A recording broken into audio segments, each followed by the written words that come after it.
Greetings dear student, this side Akash Sharma and welcome to my channel Learn with Akash Sharma.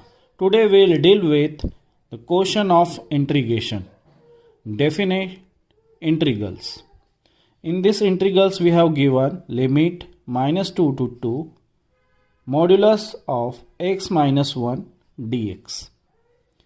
अब यहाँ पे जब modulus open होगा तो इसकी लिमिट्स ब्रेक होगी। मॉड्यूलस कैसे ओपन होगा? इस x माइनस 1 को 0 के इक्वल रखने पर x की वैल्यू आपको मिलेगी 1, यानी ये 1 के राइट साइड में पॉजिटिव होगा और 1 के लेफ्ट साइड में नेगेटिव होगा। तो ये जहाँ पर नेगेटिव है और जहाँ पे पॉजिटिव है इसके अकॉर्डिंग इसकी लिमिट ब्रेक करेंगे। तो आप लिमिट देखिए -2 से -1। यहाँ पर देखिए तो ये नेगेटिव है तो इसको नेगेटिव बना देंगे और हमारे पास ये मोड होगा x माइनस 1 dx।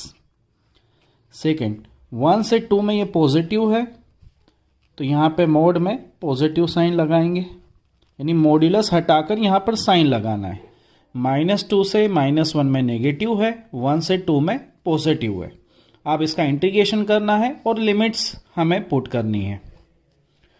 तो इसका इंटीग्रेशन तो सिंपल तरीके से होगा x का x² / 2 और -1 का x।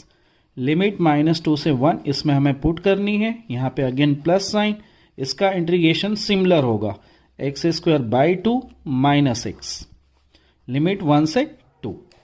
अब यहाँ पे सिर्फ लिमिट पुट करनी है। सबसे पहले -1 रखने पर ये हो जाएगा 1/2 + 1। अब -2 रखेंगे तो हम माइनस साइन का ध्यान रखेंगे, क्योंकि लोअर लिमिट रखते हैं तो माइनस साइन का ध्यान रखना पड़ता है। तो -2² 4, 4/2 2, माइनस ये प्लस हो जाएगा और जब x की वैल्यू -2 रखेंगे तो ये -2। अब सेकेंड केस में हम लिमिट 2 से 1 रखेंगे। 2² 4, 4/2 2 -2, अगेन माइनस साइन, फिर लोअर लिमिट रखेंगे 1/2, ये पॉजिटिव हो जाएगा 1। अब इसको सॉल्व करना है हमें, तो सॉल्व इस तरीके से आप करो -2 -4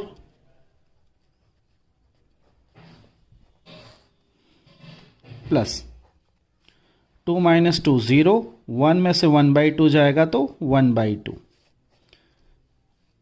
अब इसको सॉल्व कर लेते हैं। पहले ये क्या हो जाएगा 1/2 -3, बाहर माइनस साइन और प्लस का 1/2, ये साइन को हटा देते हैं तो 1/2 + 3 + 1/2। तो इसको सॉल्व करने पे हमें फाइनल आंसर मिलेगा 3।